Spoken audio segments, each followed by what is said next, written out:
Walking alone, the streets are empty. The only thing I can see is my own silhouette. I'm getting stronger, step by step. Bab 38. Apa kamu menyukaiku?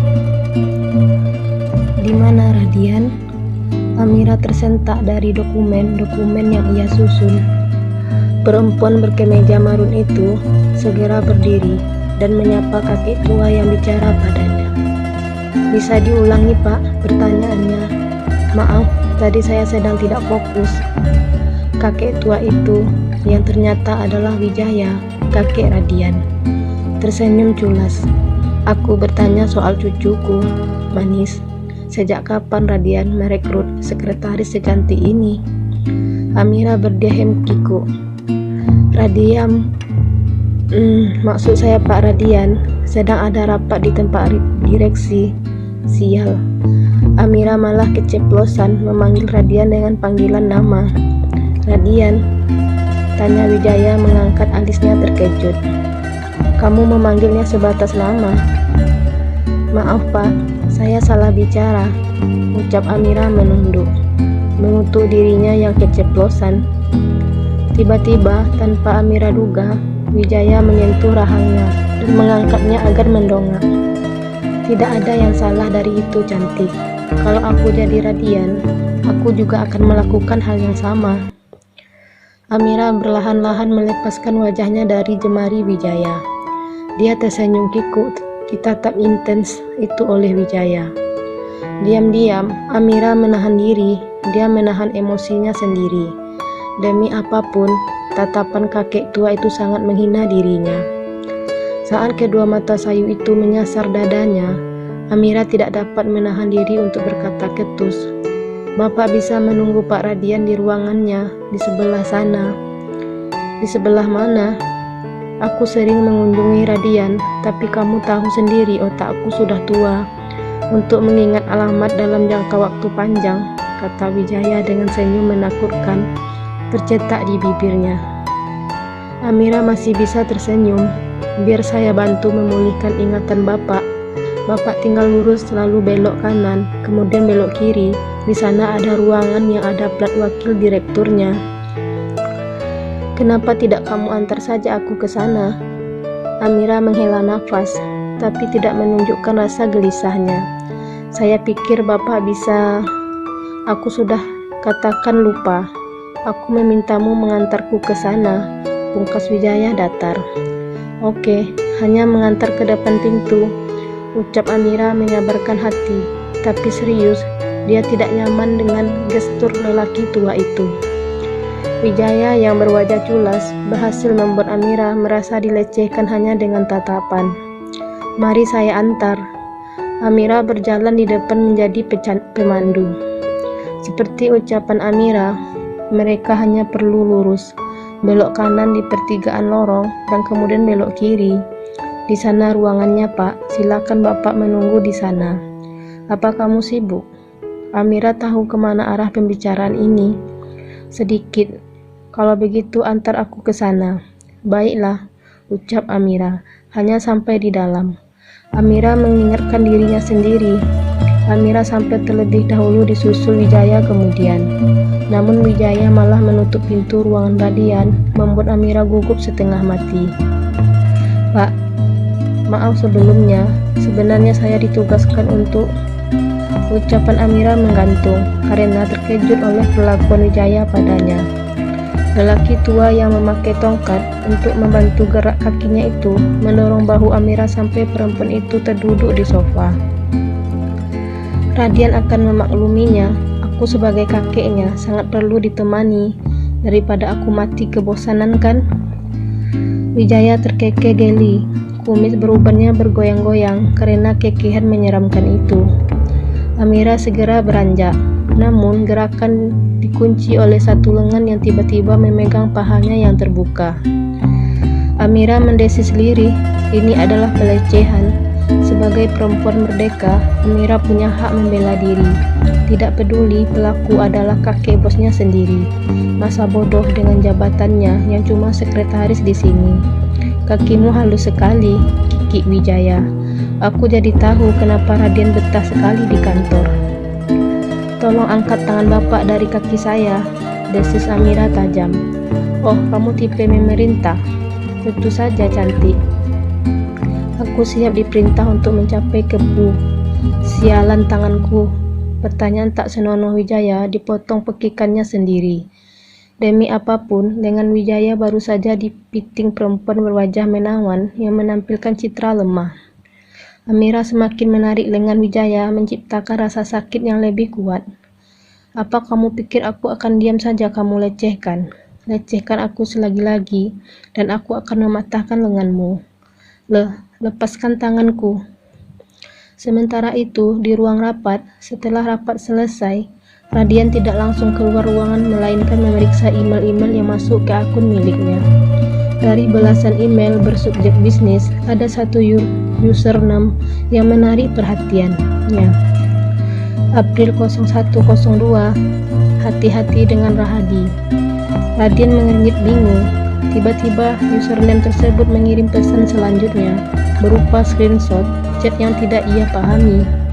Tetap begitu melihat nama kontak di laman teratas, mata Radian langsung melotot tajam. Rahadi ternyata sangat licik. Radian, kamu siapa? April 0102, aku April. Radian semakin penasaran. Kemarin username itu juga mengingatkannya pada bahaya bisnis batu permata. Radian pikir username tersebut hanya orang iseng, tapi melihat pesan hari ini yang benar-benar nyata, membuat Radian merasa orang ini begitu berpengaruh. Radian bisa cari tahu pada Amira. Perempuan itu bisa saja tahu. Segera lelaki itu pacu langkah, tergesa dari ruang rapat menuju ruangannya. Dan begitu terkejutnya dia mendapati Wijaya, kakeknya, berada di pitingan Amira. Amira, pikir Radian syok. Spontan, Amira melepas pitingan dan berlomba-lomba memperebutkan oksigen dengan Wijaya. Kedua manusia itu bernafas kesetanan seolah selesai menahan emosi seberat gunung. Radian, seru Wijaya frustasi. Sekretarismu berniat membunuhku. Kenapa? Dia menggodaku. Dia berusaha membuat citraku buruk di matamu. Aku mencoba menghindarinya dan yang dia lakukan adalah mencoba membunuhku. Jelas Wijaya terbatuk-batuk, seolah Amira baru saja mencekik paru-parunya. Amira memaksa Radian menatap matanya. Kamu pernah bilang sekecil apapun dilecehkan, aku harus bilang padamu kan? Nah, sekarang aku mau bilang kalau kakekmu ini memegang pahaku terang-terangan. Dasar pelacur licik, mudah sekali kamu membalikkan keadaan. Wijaya berteriak emosi. Cukup, bentak Radian. Sebaiknya kamu pergi, Pak Tua, sebelum aku melaporkanmu ke polisi atas dugaan pelecehan. Tambah Radian dengan nada suara menyeramkan. Diam-diam, Amira menghela nafas lega karena Radian mempercayainya. Apa katamu? Aku kakekmu sialan. Kenapa kamu lebih mempercayai sekretarismu yang tidak kompeten ini? Wijaya mengamuk tidak terima.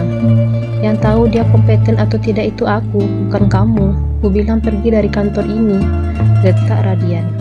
Dasar anak haram, tingkahmu memang persis dengan pelacur itu, cemooh Wijaya tajam. Amira mendelik tersulut emosi.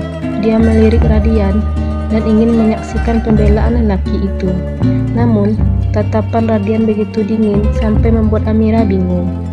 Kenapa diam saja? Kamu tidak tahu kan kalau ibumu pelacur? Cukup sudah, Amira tidak tahan lagi dengan mulut cabai itu. Memindai seluruh ruangan Radian.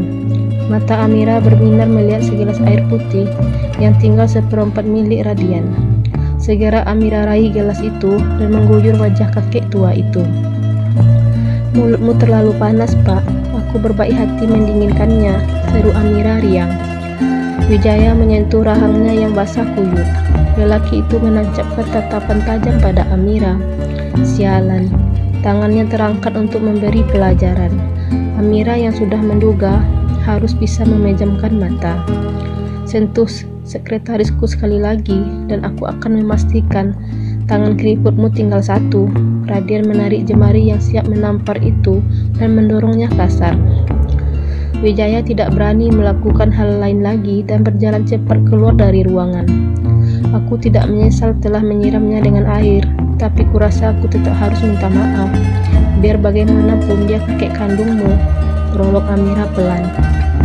Menyimpan gelas kosong di atas meja lagi dan terjalan ke pojok, hendak mengambil sesuatu yang bisa menyerap air di lantai. Aku tidak pernah menganggapnya kakek, lirih Radian pelan. Dia hanya menganggapku cucu. Kalau ada maunya. Kenapa? Kenapa apanya? Tanya Amira bingung. Kenapa kamu menyiram air pada orang yang mengejekku? Suara Radian begitu lirih. Perasaannya turun drastis karena identitasnya sebagai anak haram diungkit Wijaya. Dan rasanya wajar kalau sekarang dia ingin sekali mencium Amira sampai pingsan karena pembelaan perempuan itu padanya. Menurutmu kenapa? Tanya balik Amira. Karena aku bosmu. Amira menggeleng. Karena kamu suka padaku. Amira tersenyum tipis sekali. Apa kamu juga menyukaiku? Radian terdiam cukup lama sebelum menjawab ragu. Aku tidak tahu, segala sesuatu tentangmu selalu membuatku bingung. Bab 39. Perselisihan keluarga Radian. Radian melakukan kesalahan, ada yang mengadu pada ayahnya dan terjadilah pengadilan yang sesungguhnya. Seperti itulah urutannya. Saking seringnya berada di posisi tersebut, Radian jadi hafal di luar kepala. Kamu di mana? Tanya Sasongko tajam. Tanpa babi bu, ayah kandung Radian tersebut menyatakan hal itu tanpa mengucap salam. Radian sudah mengira ayahnya akan berkata begitu ketika mengangkat telepon. Wijaya memang tua bangka pengadu. Aku di kantor, jawab Radian sama tajam. Sama-sama tidak mau berbaik hati menurunkan volume suara.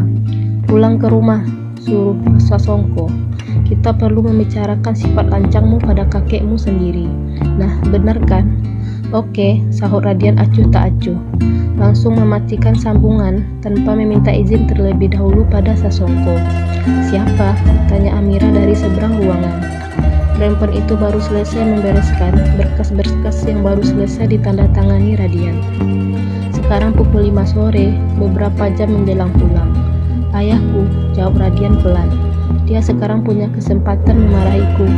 Kekeh Radian menatap penuh humor pada Amira. Apa itu pertanda baik? Amira turut merasakan mood baik Radian. Oh, ini kabar baik tentunya.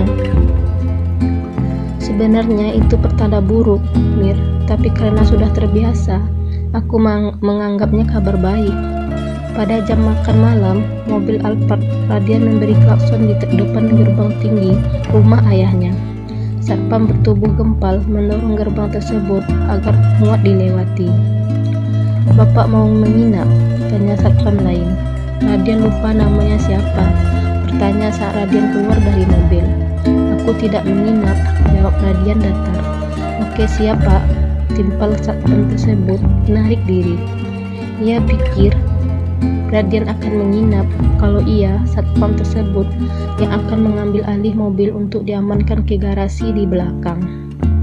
Radian dengan luwes melewati pintu berukir naga rumah megah ayahnya dan mengangguk pada setiap pekerja rumah yang tidak sengaja berpapasan dengannya. Bapak di mana? Tanya Radian pada asisten rumah tangga ayahnya yang sedang menyapu. Bapak di meja makan utama, Tuan, jawab asisten tersebut menunduk segan. Oke, sahut Radian menuju dapur kering. Tempat ayahnya berserta ibu dan adiknya menyantap makan malam dengan suasana hening. Oh Radian, ayo bergabung makan malam dengan kami. Ibunya Naila langsung berdiri menyambutnya. Air susu dibalas tuba. Radian malah menipis perlakuan ramah ibunya. Aku sudah makan, ucap Radian pelan. Naila kembali duduk dengan raut wajah sulit ditebak. Putrinya yang duduk di sebelahnya meremas jemarinya memberi penguatan. Aku ingin membicarakan tentang kakekmu di sini, Sasongko berdeham. Jadi, sebaiknya kamu duduk di sini. Dengan terpaksa, Radian tarik kursi yang sejajar dengan ayahnya dan duduk kaku di sana. Kenapa kamu tidak memberi kakekmu uang? Sasongko memilih langsung ke menu utama. Radian mendongak terkejut. Tidak menduga Wijaya menyembunyikan pelecehannya pada Amira. Detik berikutnya, wajah Radian dipenuhi seringan mengerikan. Dasar Wijaya licik, lelaki tua bangka itu ternyata mengadu dengan naskah berbeda pada Sasongko. Serius, itu menjijikkan sekali. Dia mengadu begitu, cemooh Radian terkekeh. Dia marah karena kamu tidak memberinya uang. Desis Sasongko berhenti menyantap makan malamnya. Dia jadi tidak berselera mendengar nada mencemooh Radian. Bukannya minta maaf putra sulungnya itu, malah mengejek kakeknya. Aku memang tidak memberinya uang, jawab Radian mengikuti alur yang Wijaya rangkai. Aku tidak punya banyak uang sebanyak yang ia minta. Dia meminta nominal yang fantastis. Radian berbohong. Keuntungan yang dia dapat dari MBS Group sangatlah fantastis. Bisnis batu permata memang selalu menguntungkan. Kamu mencoba membodohiku, sentak Sasongko geram. Radian terkekeh, ayah masih pintar ternyata. Seharusnya kalau kakekmu datang meminta uang, kasih dia uang, perintah Sasongko tajam. Suaranya syarat ancaman yang membuat siapapun tidak akan berani mencangkal perintahnya. Namun Radian kan manusia bebal, mana bisa dia manut-manut saja harga dirinya kembali dicobok-copik. Memangnya dia babu keluarga. Tolong beri alasan kenapa aku harus menuruti perintah ayah. Radian, tegur Naila lirih. Dia sangat rindu putra sulungnya. Dia ingin Radian tinggal di rumah setiap hari. Namun inilah yang selalu dia tonton tiap kali Radian main ke rumah. Pertengkaran yang tidak ada hentinya. Karena kamu harus, jawab Sasongko lantang. Aku tidak mau, timpal Radian, menekan semua kata dengan desisan tajam. Berani sekali kamu ya, kamu tidak tahu kalau aku sudah tahu keburukanmu di kantor. Sasongko tertawa mencemooh. Kamu mengorupsi batu permata, Rat. Kalau berita itu aku bocorkan, namamu sebagai pebisnis ulung bisa saja menurun drastis. Tidak ada yang sudi mengambilmu sebagai rekan kerja, sekalipun itu office boy. Aku tidak takut itu, desis Radian. Aku menunggu kalimat itu kamu ucapkan lagi saat aku mencabut namamu dari wakil direktur MBS Group, ucap Sasongko menyeringai. Silahkan saja, Radian mengangkat bahunya acuh. Aku siap keluar dari MBS Group. Lagi pula, aku sudah muak terus disuruh-suruh seperti babu keluarga. Sasongko menilai kesungguhan pernyataan putranya. Dia berdehem 2 kali demi mengurai rasa gugup. Sial memang, niatnya yang hanya menggertak malah dianggap serius oleh putranya. Padahal, kenyataannya, Radian adalah kunci utama keberhasilan MBS Group. Tanpa kuasa lelaki itu, Sasongko tidak dapat menebak bagaimana merosotnya keuntungan yang dia dapat dari MBS Group. Kamu berniat mengkhianatiku kan? Sentak Sasongko menuding wajah Radian. Serius? Apa ini sejenis penghakiman di akhirat? Kenapa semua pertanyaanmu selalu menyudutkanku? Desis Radian tersulut emosi. Asisten pribadi Sasongko, Derry, yang sedari tadi berdiri tegap di samping tuannya, berbisik di telinga Sasongko. Kata lelaki tua itu, kita bisa gunakan Rahadi untuk membuat Radian tunduk. Suaranya yang pelan otomatis hanya didengar Sasongko. Radian mengangkat alis menunggu keputusan ayahnya. Sudahlah Derry, kamu pergi saja. Dengan patuh Derry undur diri tanpa mengatakan apapun lagi sebagai pembelaan. Radian melihatnya sebagai sebuah perbudakan. Apa yang dia katakan? Tanya Radian mengangkat alis. Tidak penting, jawab Sasongko.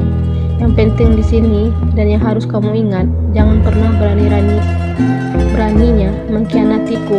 Aku ayah kandungmu sendiri. Ya, tentu saja, timpal Radian mengangkat bahunya. Jadi, aku tidak jadi dikeluarkan dari MBS Group. Aku masih punya belas kasihan padamu. Memangnya mau kemana kalau lagi kamu bekerja? Selain di MBS Group, tidak semua perusahaan dapat menerima karyawan yang hobi korupsi. Radian terkekeh menyeramkan. Padahal aku sudah senang mau keluar dari perusahaan bobrok itu. Kemudian Radian berdiri, menatap semua keluarganya dengan tatapan dingin, lalu keluar dari pintu yang sama saat dia masuk tadi. "Sudah mau pulang lagi, Pak?" Satpam Tambun basa-basi bertanya padanya. Radian menjawab datar, "Iya, urusannya sudah selesai ya." Guman Pak Satpam terkekeh. Gestur ramahnya yang dibuat kuat. Radian tahu gestur itu. "Urusan saya dengan keluarga ini nggak bakal selesai, Pak." Radian iseng menjawab sarkas. Sadar majikannya tidak di mood baik, satpam tersebut memutuskan untuk mengunci rapat mulutnya. Bab 40. Rahasia Araf. Amira punya peraturan sepulang sekolah Araf harus menonton televisi sekitar 30 menit. Peraturan itu Amira buat sebagai bentuk kekesalannya melihat putranya selalu berkutat dengan buku. Sekolah merupakan tempat pendidikan yang membuat tegang. Amira pikir putranya harus menegangkan urat-urat tegang di otaknya dengan refreshing. "Dasar Araf," desis Amira mengeluh. Layar ponselnya yang menampilkan ruangan televisinya yang kosong membuktikan putranya tidak mematuhi aturan. CCTV yang dia pasang di sudut ruang keluarga berguna pada saat seperti ini. "Kenapa?" tanya Gina mengunyah nasi berkuah soto. Mereka sedang makan siang bersama Amira. Beberapa kali sibuk main ponsel serta terus menghela napas. "Tidak apa-apa," jawab Amira mengibaskan tangannya. Mengunyah siomay. Perempuan itu memindai CCTV kamar Araf, tapi dia lupa kalau CCTV kamar putranya itu sudah lama rusak. "Mir, makan dulu napa, jangan sibuk main HP terus," tegur Gina. Tanpa diketahui oleh Amira yang sebenarnya terjadi, CCTV yang terletak di sudut kamar Araf memang sengaja dirusak. Oleh siapa? Tentu saja oleh si bocah kecil Araf. Araf tahu kalau kamera bulat di sudut kamarnya itu kadang-kadang membuat gerakannya seperti diawasi. Dia tahu ibunya menjadikan kamera itu sebagai media pengintai. Apa yang dilakukan Araf selama jauh dari pengawasan Amira akan dilihat Amira di sana. Jadi, dengan tangan ahli merakit serta keahlian meretas ponsel Amira, CCTV itu mati tanpa meninggalkan jejak perusakan. Araf melirik jam Ironman di atas nakas. "Aku cuma punya waktu 3 jam sebelum mama pulang." "Oke, let's start." Guman bocah kecil itu mengetik beberapa kombinasi yang tercetak di layar komputer. Ini akan menjadi pekerjaan yang sangat menyenangkan. Inilah refreshing yang sesungguhnya menurut pandangan Araf, bukan menonton tayangan kartun menggelikan di televisi. "Welcome to my family, jagoan," Araf menyeringai. Di gedung terbengkalai yang sudah lama tidak terpakai, seorang lelaki berpakaian jas necis memindai seluruh sisi ruangan. Dia tidak mau ada penguntit. Satu penguntit berarti nyawanya dipertaruhkan. Lelaki berambut klimis itu berdeham, mengangkat ponselnya yang terus berdering. "Aku di gedung biasa, di sini aman. Temui aku di gedung C," kata lelaki itu menyeringai. Selama hampir 3 bulan menjalani bisnis jual beli senjata, lelaki itu sudah hafal betul bagaimana bisnisnya mengandung risiko besar.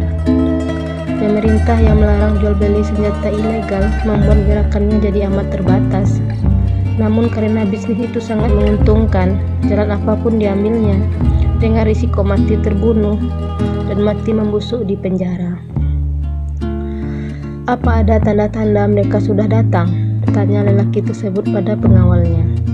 Pengawalnya tersebut berbisik pada Winnie di tangannya. "Positif." "Bagaimana?" "Mereka datang, tapi ada kabar buruk, Pak." Alis lelaki tersebut terangkat. "Kabar buruk?" "Iya, Pak. Pelanggan tidak datang sendirian. Mereka dibuntuti FBI yang dipadu musuh kita." "Sialan," bentak lelaki itu segera menginstruksikan pengawalnya untuk menyuruh mitra bisnis mereka yang sedang di perjalanan menuju gedung agar putar balik. Suruh mereka putar balik. "Siapa? Di mana mereka sekarang?" kilometer dari sini, Pak, ucap pengawal tersebut menunduk. Lelaki itu lagi-lagi mengumpat keras. Sial, ini kabar buruk. Kita tidak akan bisa lari lagi. Sangat sulit menghindari kejaran FBI yang punya banyak mata-mata. Mereka bisa muncul di mana saja, termasuk di gedung ini bersama mereka. Tiba-tiba, bunyi letusan senjata membuat kelima orang di gedung itu serentak berjongkok. Benar saja, seorang sniper ahli terlihat di sudut ruangan berjarak 20 meter dari posisi. Dari jarak tersebut, sebanyak 3 orang pengawal lelaki itu jatuh beruntun dengan nada mengucurkan darah segar. Dalam keadaan genting, lelaki itu menghubungi seseorang di telepon. "Halo," sahut seseorang di seberang menyahut. Lelaki tersebut langsung menambahkan dengan suara tembakan jadi latar belakang suara. "Aku beri penawaran bagus, bantu aku lari dari FBI, dan apapun yang kamu inginkan aku kabulkan." "Bagaimana?" tanya Araf menatap grafik warna-warni di layar laptopnya. Seperti dugaannya, hanya butuh waktu 3 jam menyelesaikan tugas menyenangkan itu. "Demi apapun kakiku tertembak, sialan," pekik suara berat milik lelaki di seberang telepon. "Mereka punya banyak sekali sniper." "Tapi intinya kamu selamat kan?" Selidik Araf langsung ke inti. "Iya, terima kasih April." Araf menyeringai. "Sayangnya, kamu pasti tahu aku tidak butuh terima kasih. Katakan apapun yang kamu inginkan dan aku akan mengabulkan sekarang juga." Araf berdehem. "Kamu kenal Radian Sasongko?" "Aku pernah mendengar namanya. Apa dia bisnismen?" tanya lelaki itu memastikan. "Apa aku harus membunuhnya untukmu?" Wajah Araf berubah datar saat menjawab. "Tidak penting siapa dia. Aku hanya ingin kamu menghapus seluruh catatan kejahatannya di Indonesia maupun luar negeri." "Siapa lelaki beruntung itu?" Lelaki di seberang terkekeh mengerikan. "Ini pertama kalinya kamu memintaku berbaik hati pada orang lain." Aku hanya menerima jawaban ya. "Ya, Araf, aku akan melakukannya sebagai imbalan kerja kerasmu hari ini." Amira baru pulang dari kantor saat matanya menangkap sepatu Araf tidak berada di rak. Selalu seperti itu, gerutu Amira kesal. Kaos kaki yang kemungkinan tertendang sampai berada di dekat pintu dan sepatu kiri yang terbalik. "Araf," panggil Amira dengan pelan. Kerja seharian dengan bos yang perfeksionis sangat menguras energinya. Walaupun akhir-akhir ini Radian dan Amira mulai dekat, beban kerja tetap membuat kepalanya stres berat. "Aku haus sekali," gumam Amira, mengisi gelas kaca tinggi dengan air dingin di kulkas. Meneguknya langsung sampai habis saking hausnya. "Raf," Amira memutuskan mencari putranya itu. Seperti informasi dari CCTV, ruangan keluarga kosong melompong. Langkah berat Amira menyusuri lorong apartemennya menuju kamar Araf. "Mama akan menghukummu, Raf." Amira sudah membuka pintu. Suara decitanya sama sekali tidak mengalihkan perhatian Araf dari layar komputer yang menyala. Amira mengenyit bingung, baru menyadari putranya itu sedang berbicara di telepon. "Tidak penting siapa dia, aku hanya ingin kamu menghapus seluruh catatan kejahatan di Indonesia maupun luar negeri." Dahi Amira semakin berkerut dalam mendengar kalimat dari mulut Araf. Dengan siapa Araf menelepon? Kenapa baku sekali? Dan apa tadi katanya ingin menghapus seluruh catatan kejahatan? Serius? Apa Amira salah dengar? Atau Araf sedang main dengan temannya dan pura-pura jadi agen detektif? "Aku hanya menerima jawaban ya," kata Araf lagi dengan mulut mendesis menyeramkan. "Araf," panggil Amira lantang.